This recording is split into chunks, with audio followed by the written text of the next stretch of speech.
ఎప్పుడు వస్తాయో తెలీదు, ఎక్కడ నుంచి వస్తాయో కూడా తెలీదు. సడన్ ఎంట్రీ ఇచ్చి ప్రజలను హడలెత్తిస్తున్నాయి. మానవజాతి అరణ్యలోకి ప్రవేశించి వాటి స్థలాన్ని కబ్జా చేయడంతో అవి కూడా అడవి నుంచి జనవాసాల్లోకి వచ్చి తీవ్ర నష్టాన్ని చేస్తున్నాయి. గత కొద్ది రోజులుగా తెలుగు రాష్ట్రాల్లో అటవీ జంతువుల దాడులు పెరిగిపోతున్నాయి. నిత్యం ఏదో ఒక ప్రాంతంలో మనుషులను చంపడం, గాయపరచడం, చేతికొచ్చిన పంటలను నాశనం చేయడం చేస్తున్నాయి. గజం కేవలం 23,000 రూపాయలతో 165 గజాల భూమి కేవలం 38 లక్షలు మాత్రమే. గత కొద్ది రోజులుగా భద్రాద్రి కొత్తగూడెం జిల్లా చండ్రుగొండ మండలంలో ఎలుగుబంటి ప్రజలను భయాందోళనకు గురిచేస్తుంది. వరుస దాడులతో కంటి మీద కునుకు లేకుండా చేస్తుంది. ఎలుగుబంటి వరుస దాడులతో మండల ప్రజలు తీవ్ర భయాందోళనకు గురవుతున్నారు. తాజాగా మరోసారి ఎలుగుబంటి దాడికి తెగబడింది.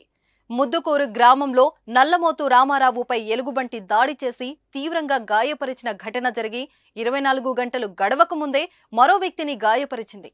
ఈసారి చండ్రుగొండ గ్రామ శివారు అంబేద్కర్ కాలనీలో కంచర్ల తిరుపతి అనే వ్యక్తి ఎలుగుబంటి దాడిలో తీవ్రంగా గాయపడ్డాడు. కంచర్ల తిరుపతి ఇంటి నుంచి బయటికి వస్తున్న సమయంలో ఎలుగుబంటి ఒక్కసారిగా దాడికి దిగింది. దీంతో అతడు ఒక్కసారిగా అరవడంతో గ్రామస్తులు అందరూ వచ్చి ఎలుగుబంటిని ఊరు నుంచి బయటికి తరిమారు. ఈ ఘటనలో తీవ్రంగా గాయపడిన బాధితుడిని ఆసుపత్రికి తరలించి చికిత్స అందిస్తున్నారు. ఎలుగుబంటి వరుస దాడులతో స్థానిక ప్రజలకు కంటి మీద కునుకు లేకుండా పోతుంది. ఎప్పుడు ఎటు నుంచి వచ్చి దాడి చేస్తుందో అని భయపడిపోతున్నారు. అధికారులు వెంటనే స్పందించి ఎలుగుబంటిని బంధించి తమను కాపాడాలని కోరుతున్నారు.